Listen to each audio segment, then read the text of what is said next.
guys, let's get right into it. Now, if you see me sometime during this review, if you see me holding my throat, if you see me coughing a little bit or taking a moment because I feel like I'm in a bit of pain, do not worry, I am not sick. I just did a review for Ginger Ale Bold. I will put like a link somewhere in the video, in this video, for you to watch it. That's what's going on with me, because the more like the drink marinates in my body, the more I start to feel it. Because at first when I started to drink it, I didn't really feel anything. But as the day goes on, that ginger is hitting me, baby. That ginger is bold. It's not quite ginger beer, but it's a good second or third cousin, because whoo, like my ears, my sinuses, it's going through different spaces in my body. So throughout this review, I'll just feel it. So just know I'm not sick. I just had some ginger ale bold. Baby, it's bold. It's bold. I should have diluted it with apple juice or something. And before we get into this review, I just want to say hi, a nice little shout out to LaDanya. She is one of my faithful subscribers. And before all of this madness happened, she sent me a gift from her Etsy shop. She makes these beautiful, is it bungee rope? I think it's bungee rope. These beautiful bungee rope purses and just other crafts. And she sent them to me as a gift. And I just, oh, that made me feel so special. I love that you guys love what I do. And I love that, you know, people just want to like send me things just to say like, thank you. And she did not ask me to do this. This is not an ad. She sent me a gift and I loved it so much. I just wanted to share it with you guys. So here is the purse. Guys, how cool is this? How cool. It's made of, I believe, bungee rope, and it's really well made.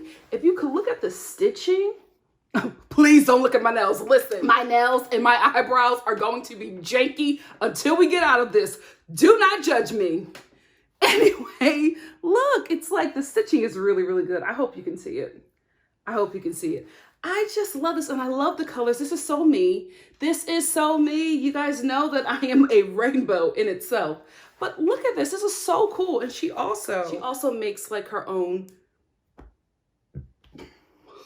ginger ale bold. She also makes her own note cards, and is this what it's called, a note card, right? LaDanya, correct me in the comment section. But she sent me this like nice little cute little envelope with this. Look at this. It's a sister. It's me. It's probably not, but I'm gonna take it. It's me. Look how cute that is. And then, you know, you can write a little message in here, and, you know, and she made several. She made several, and I'm just so thankful. She's so talented. It's another one, like a nice little crossword puzzle one. How cool is that? I love that as a creatives follow me. And I won't say get inspired, but, you know, have a good time and, you know, support artists who support artists. I love that. I love that. Yes, queen. Yes, queen. I love that. I know who I'm going to send this one to, because she would so appreciate this. How cool. How cool. And the pièce de résistance. Don't judge me. I went to performing arts school. Okay. This, oh no, not this yet. I hope you didn't see it in the camera. She also sent me this, which is so cool. It's a notebook, and she put like a nice little pineapple sticker on it.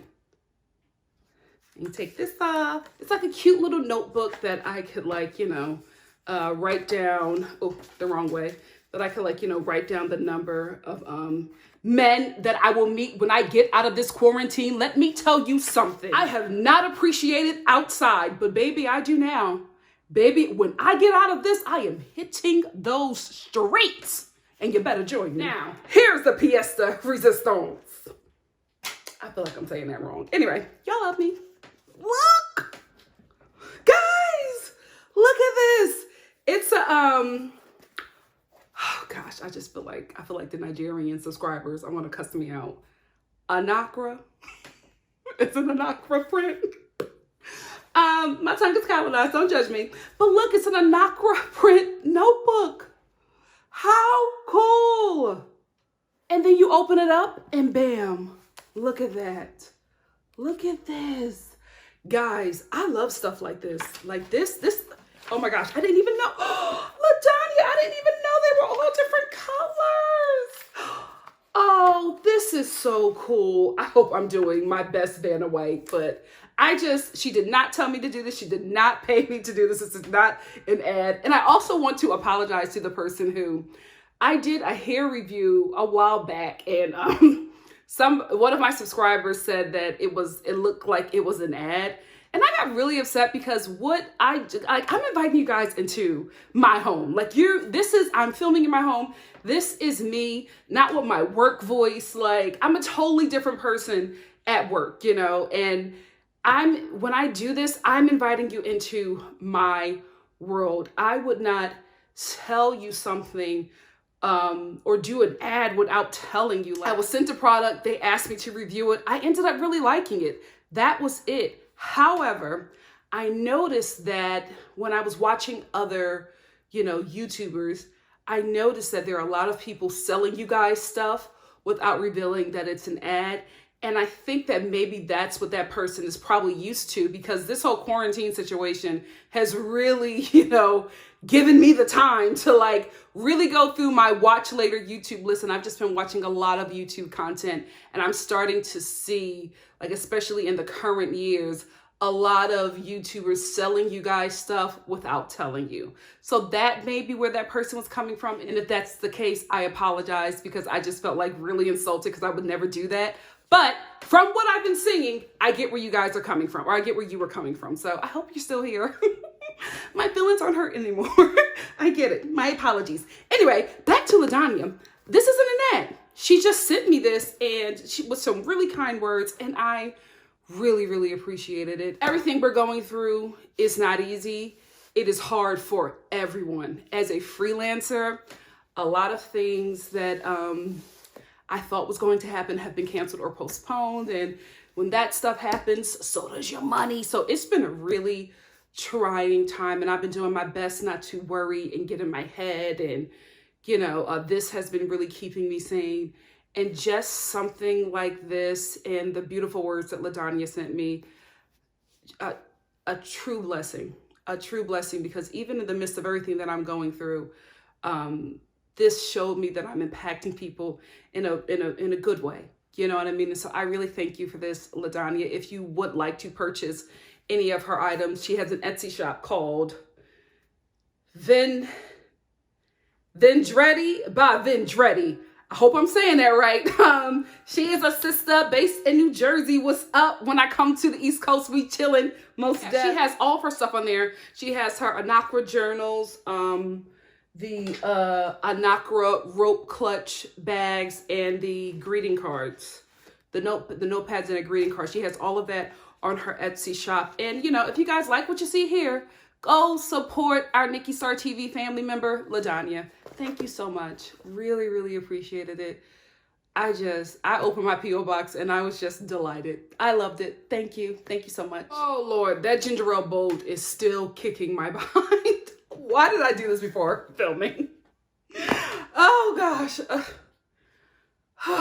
Let's talk about Big Ed and Rose, Queen Rose. Oh, also, I'm going to put all of LaDanya's information for her Etsy shop in the description box if you're interested. Anyway, let's get into Big Ed and Rose. So Big Ed realizes that he went too far with Queen Rose, because he has been calling her, texting her, nada, nothing. Let me tell you something. Rose said, I'm poor, but I don't need you. You're not going to disrespect me. I will sleep outside on the floor with no bathroom, with my son and my sister in the back of my store, before I let you disrespect me. And guys, let me tell you something. That made me respect Rose even more, because as we know, right, I'm not saying that all these relationships are scamming. I will say that the Americans know when they go after someone who is from another country, especially a country that is going through some trials and tribulations, and though the Americans know that they are living a better life, not now, Pray for us. So a lot of times the Americans know that they had the upper hand in the relationship. And I'm not saying that these couples are scamming, but I think for a lot of them, especially for the international partners, they make the decision to marry the Americans and come to America and live a better life just because for a lot of them, this is a better way of life. There are lots of couples who have fallen in love. Like I told you, I know someone who did this and they are in love. Right? But there are also people who are just like, I'm in love with the better situation. There ain't nothing wrong with that. I think that this is a situation with Big Ed and Rose. I don't think there's love there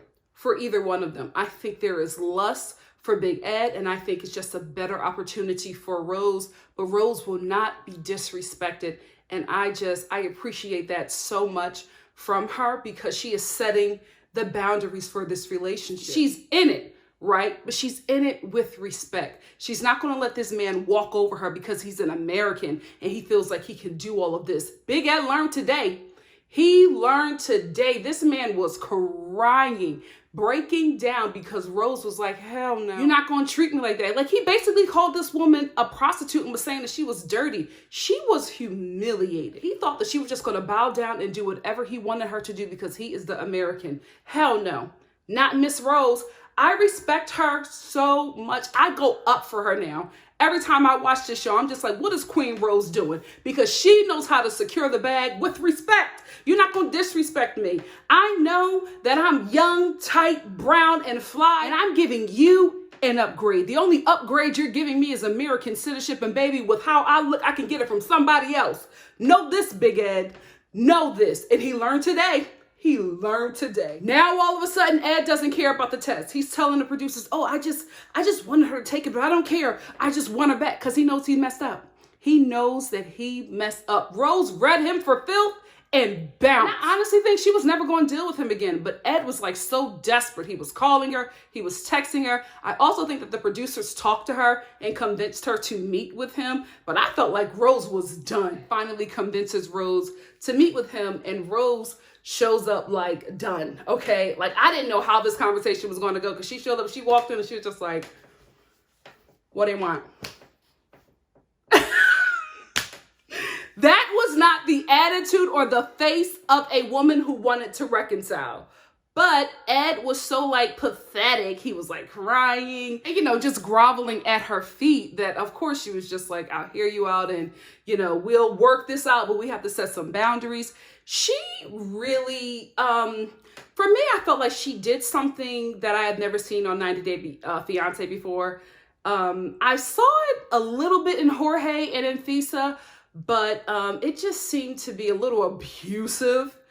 I feel like in this relationship, Ed wanted to establish dominance, and he wanted to establish dominance by demeaning Rose. In this relationship, Rose was not having it, and she did not allow him to treat her like that. So I feel like with her walking away and now coming back and setting boundaries, we finally have a couple, in my experience that I've seen on 90 Day Fiancé, that now we're equal.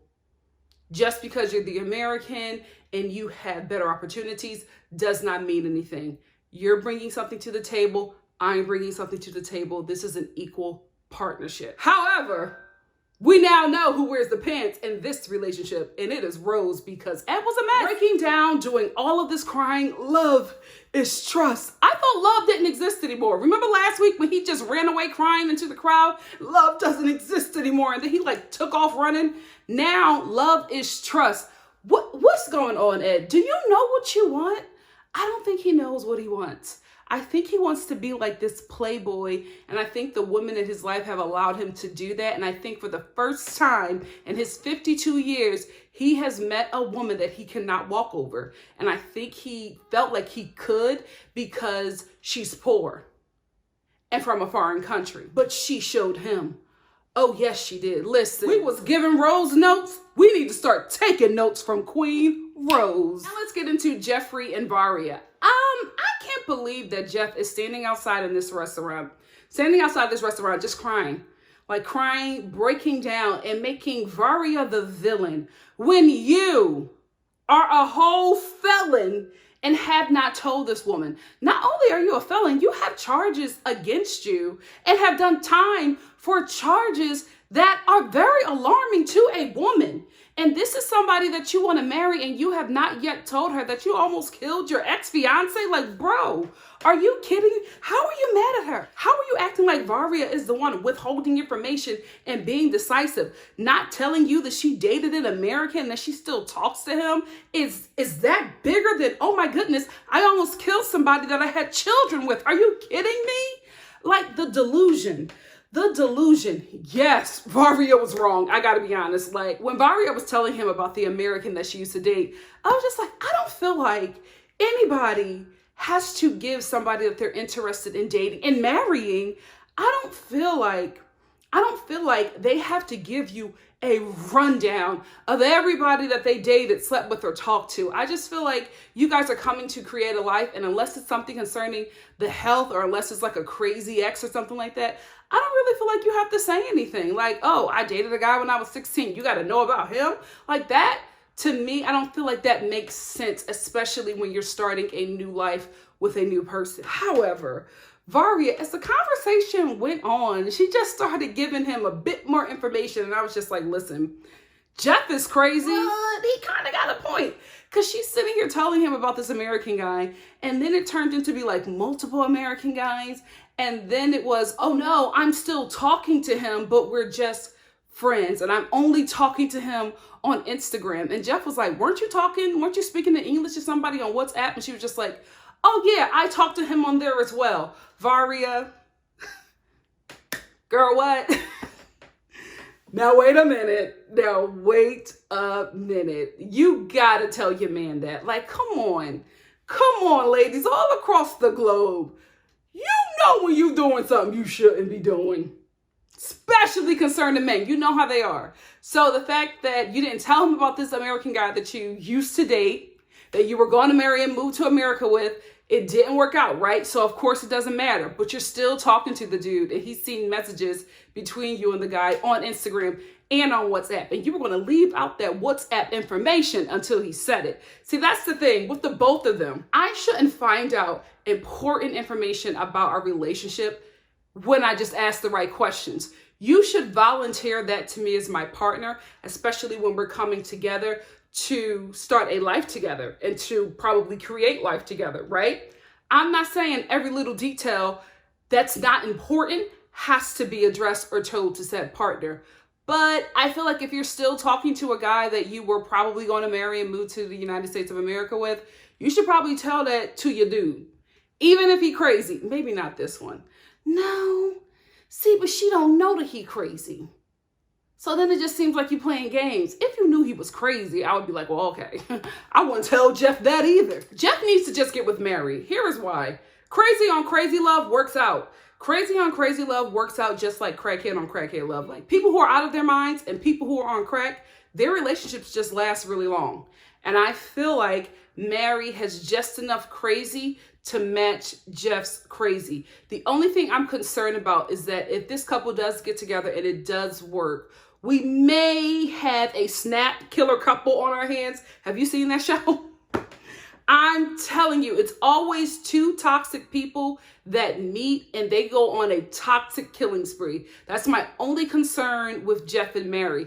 Other than the serial killing couple, I feel like they would really work. I don't know why they haven't worked before. Like, it wasn't really explained. They just said that it didn't work. She obviously really wants to be with him. He obviously likes the attention, or there has to be something there because he keeps on entertaining her conversations. Even though he is about to marry Varia, or that's what he came over here to decide to do, he's still letting her talk to him like that. He's still letting her say that, oh, you should dump her and get with me. I feel like if you're in a committed relationship, you would not allow that kind of talk from someone who is not your partner. For me, the fact that he is allowing that makes me believe that he also enjoys that for whatever reason. I think Mary is the best partner for him. She knows about everything. She knows that he's a felon. She knows that he, almost, choked his ex to death. You know what I mean? And she's okay with it.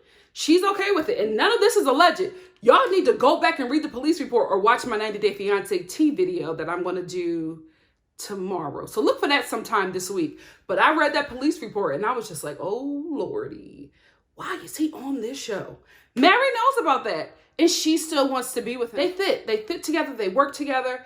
I just think I'm a little concerned if they do get together. I think the FBI should just watch them just in case. Just in case. The nerve of this guy. I just cannot believe this whole episode. He was going on and on and on about how she's being so deceitful, making this woman jump through hoops to like please him and make him finally feel comfortable with being in a relationship with her. And then to go in a confessional and be like, well, you know, I can't really be mad at her. She should really be mad at me because I haven't told her that I was a felon. So you know what you're doing is wrong, but you still like tormented this woman with this revelation of this American that she's still talking to. Yep, trash.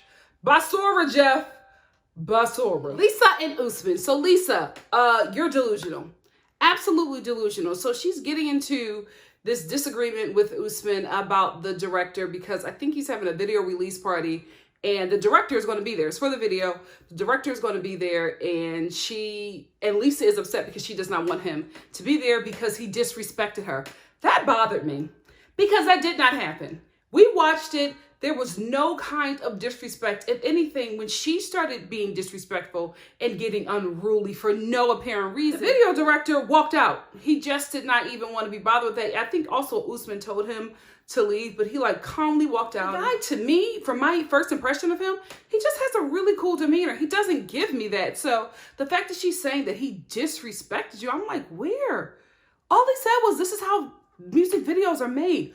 Where's the disrespect? I feel like, I'm telling you, I'm going to stay here on this because I feel like this is what she's trying to do. I think she's trying to be Angela 2.0. That position is filled. That position is filled. I don't know why she is blowing up. And I mean, I know why. She's trying to make a scene. She's trying to make a name for herself, but it's just not making sense. With Angela, unfortunately, her crazy makes sense because that is who she is. She has always been like this since her Maury Povich days. This is Angela. I just feel like Lisa is trying too hard. Like she's looking for issues with Usman and it's not making any kind of sense. Miss Lisa, why are you walking into a club in Nigeria with the sleeveless cow neck and Timbs? Like why? You know what? I'm sorry. I said that because I forgot that you're from York, PA. That is the York, PA attire of any woman over the age of what, 10? Like that's how they dress. Now it makes sense to me, but I'm just like, this is your dress up clothes? This is not, you're in a nightclub in another country.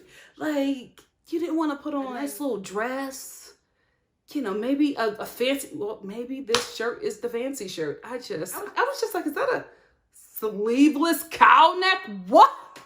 And then I saw the Timbs, York, PA, York, PA. From what you guys have told me about Usman not being a celebrity in Nigeria, I have to be honest here. I 1000% believe that the people within the club were extras. They were not there for Usman. They were not fans of Usman. I think the show paid them to be there. It just, it was something about this scene where I was just like, there's no way. There's no way that all these people are there for Usman because barely anybody knew the words. Like 2 people knew the words. The only person who I think was not an extra, but somebody who actually goes to that club all the time and is probably a fan of Usman is the drunk chick in the striped shirt. Oh, she was out of her damn mind and was in every corner of that club. That's her spot. That is her spot. Now her, I believe. Them extras, everybody else, paid. And can we talk about Usman introducing Lisa? Like when he performed the Lisa song, he was just like, oh, Lisa, who the song is about, is here. But then he goes on to say, my white American fiance. And he was so proud of that. And I was just like, dude, we knew why you got with it, but you ain't have to say it. And when he said it, all the sisters in the club, I love us. We are the same wherever we are. They was like, especially little girl with her wig pulled down her eyebrows, she was hating. Mother was hating. She was. I said, yes, girl. Yes. Even with your wig down to your eyebrows, you still a better pick than Lisa. Know your worth. Know your worth. And the only time in this episode that I agreed with Lisa, or, since I've been reviewing this show, since I've been reviewing this season, this is the only time I've agreed with her. The shower. First of all, they were not at a chalet. They were at a chalet. Like, what was this? Listen, I know that Usman comes from humble beginnings because I could see that he was getting really annoyed with the way Lisa was acting. Totally understandable, right? This is the thing. If you go to another country, especially as an American, please behave. I got a bad rap all over. That's why whenever I travel out of the country, I try to give myself an accent because you're not going to catch me being American. Not overseas. Absolutely not. Anyway, like, just research where you're going. Get to know the culture a bit more. Find out what is respectful. Find out what is disrespectful to the culture. Just get educated before you go over there and just start being so ignorant. She was completely ignorant. Listen, nobody, not even Usman, will want to stay in that chalet. But it is what it is. I was really bothered by her. Then we got to the shower.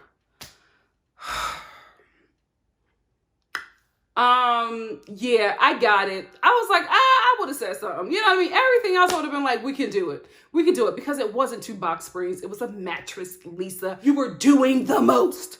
Not with that shower, though. I was just like, oh, okay. I get it. I totally understand. I would have said something to my man, and I would have said something to production. Excuse me. Where am I staying for real? Don't disrespect me. That is the only thing I would have said because I have a serious phobia with restrooms. Listen, I'm about to tell too much information about myself, but I was that kid in elementary school who went to the bathroom on myself because I was not going to use the public restroom at school. I used to get in trouble for that. Too much information. But I was just like, hell no, there's no way I'm using that restroom. And the only time I ever used the restroom in school was high school because my sophomore to senior year, we had moved into a new building. And that was the only time I used the bathroom because it was a new bathroom. It was like so nice and pristine. My freshman year, I'm telling you, when it was time for me to get off the bus, I was damn near peeing on my... I was like, open the door, open the door. My mom was like, you guys start going to the bathroom at school. You're going to give yourself a urinary tract infection. I didn't listen to her, and I did. Too much information again. I get it. But I said all that to say, I have a phobia. I can't do it. I cannot use a public restroom. If I have to use a public restroom, it just has to be pristine. Pristine. I will go to the bathroom on myself or outside before I use a raggedy bathroom. I can't do it. I cannot do it. So that was the only thing where I was just like, I can't believe I'm agreeing with Lisa, but I would have said something too. The world is falling apart, ain't it? I can't believe I'm agreeing with Lisa. I had to take off my robe because now the ginger ale bowl, it's like went to my back. My back is on fire. I really underestimated that drink. I was just like, this is nothing. Let me tell you something. Woo! I'm feeling it. I'm feeling it. Anyway, let's get into Darcy and Tom. Darcy's a character, right? I like her. I do think that she's extra, but that's good for reality TV. I also wish she would stop all that drinking. That aside, I want her to be happy. I want her to be happy, and I want her to find somebody who really loves all of her, you know what I mean? And not just love her for this show. And I think that's the relationship that she's in with Tom. And I also feel like, and I hope I'm wrong, but I feel like she's going to get back with Jesse. Here is why. Jesse has been mentioned so much in this relationship recently. Like, he's starting to come up a lot, especially in their conversations. And I'm thinking that he's going to pop up this season.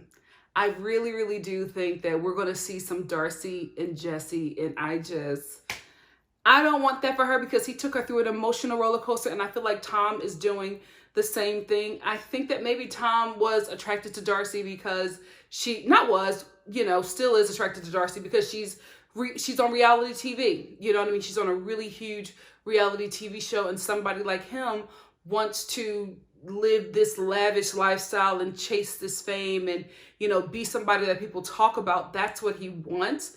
And he was able to get it by latching on to Darcy. I think now that he's lived some of that, he probably got a little bit too big for his britches and he didn't feel like he needed her anymore. But I think that Darcy was in it with him. And I think now she's at the point where she realizes that she was being played by Tom. And I think the only reason why Tom is here, not because he has business in New York, is because he wants to salvage this relationship with Darcy, because he knows that he cannot be on this show without her. He's taking her through an emotional roller coaster, and you can see it. Like, as soon as she got off the phone with him, she just started breaking down. And I'm just like, I want to see Darcy thrive on this show. I think we've seen enough of her being broken down by men.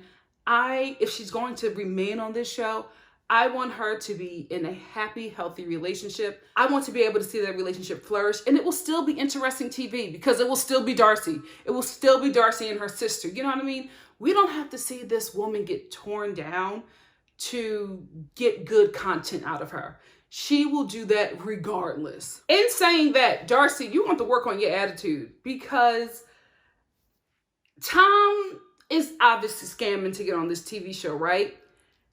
But I'm just thinking, if he was somebody who really wanted to be with her, you're going to have to find a way to talk to your partner. Listen, ladies, we all know there's a certain way you got to talk to men. It is what it is. It's just how they're built. You got to talk to them a certain way. And I don't think that Darcy gets that. I think she is very defensive and very catty with anyone. Her sister, anybody who goes against her, anybody who she's upset with, she just goes like after them. Because when she sees Tom, you can tell that she's excited to see him. You know, like, we've all been there. We've all been like trying to hold in something and just, you know, not wanting you to know that I'm excited to see you. We all know those looks. We all know those looks. So when she was walking into the restaurant, you could see that she was getting a little jittery because she was excited to see this guy, right? But then when she sees him, she puts on the front, the angry, nasty front. She's just, don't touch me. I don't want you to touch me because I'm not there yet. Girl, you were just crying after you talked to him on the phone. You care about him. Put your pride aside and let this dude know how you feel.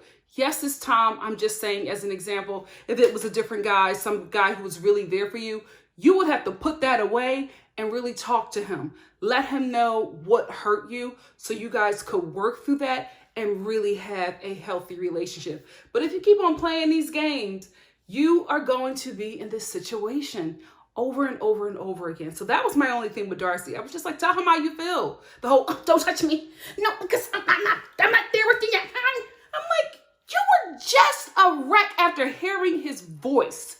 You're not okay. You want him. Let him know. Why are you wasting time playing this game? Stephanie and Erica. Listen. Stephanie is dealing with some issues, right? She got a lot of stuff going on, and she has to like sanitize a lot of things. So it was really confusing to me when I saw how these two interacted in the hotel. This hotel scene with Stephanie and Erica. I said to myself, now see, this is how La Rona was able to spread throughout the world so quickly. First of all, Stephanie just got off a plane. I was actually shocked by this behavior. Just got off the plane. The first thing she does when she walks into this hotel room is take all the germs that are on her from the plane and put it on the bed that they're sleeping in. Shoes, dress, everything. She's just laying in it. Just rolling around, talking to Erica.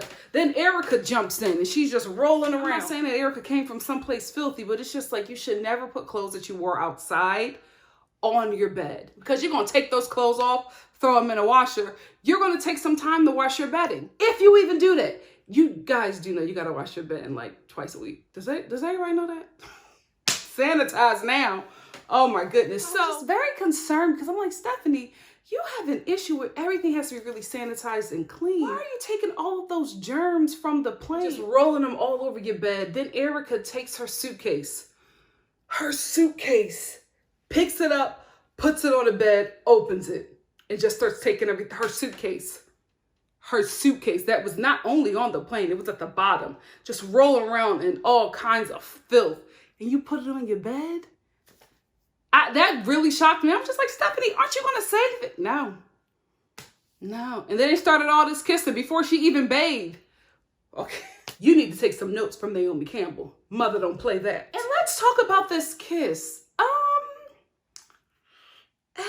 Okay. Guys, are these just really good friends? I don't know. I just don't feel any passion. I just feel like these are really good girlfriends who got together and was just like, I'm not saying that they're not bisexual, but I just feel like they came together to like just create some really interesting storyline because they're okay with kissing each other. Just to really get on TV to, you know, advance their careers. I'm not hating on that. Get the bag any way you can. Just make me believe it. And I don't believe it. You know, Erica was a little standoffish with the kiss. Stephanie was trying to lead with it.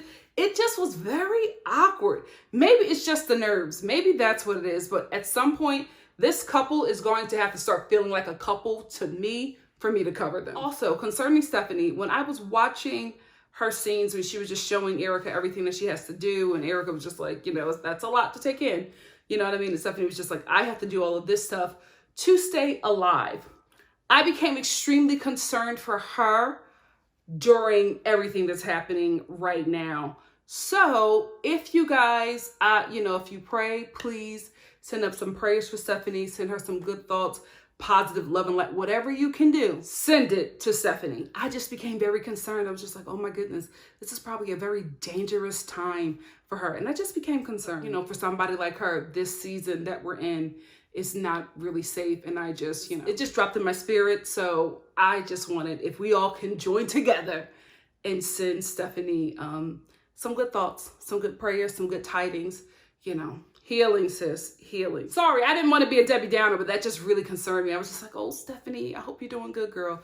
If you ever watch, I hope you're doing good, sis. I really, really do. Stay safe. Dave and Lana, I told you guys, I am not covering Caucasian Caesar until this woman surfaces. If Lana does not surface, I'm not covering Dave. I do not care. I do not care that he was at the airport looking for her and she did not show up, because I feel like he's scamming. I feel like they're trying to give us another Caesar, and I did not enjoy it. Caesar was an interesting character. That's why a lot of us stayed in it. But after a while, we were just like, this girl has to surface. We want to see him interact with his fiance. Dave has been sending money to this woman for 7 years and he's never seen her, never met her in person. Like, something is not adding up. It is not making sense to me. It is giving me Caucasian Caesar, and I do not have any time for it. Who wants to watch Dave vlog this entire season? Because that's what he's doing at this point. We're just watching Dave travel vlog. I'd rather him not even be on this season if his fiance is never going to manifest. Because like I said before, if his friend ends up being Lana, then that's Catfish. That's another TV show, not 90 Day Fiancé. This is about the couples. And until she surfaces, I'm not going to be talking about Dave. Not going to happen. So I just want to reiterate that. So anybody who's watching, if Lana don't surface, Nikki ain't talking about it. Period.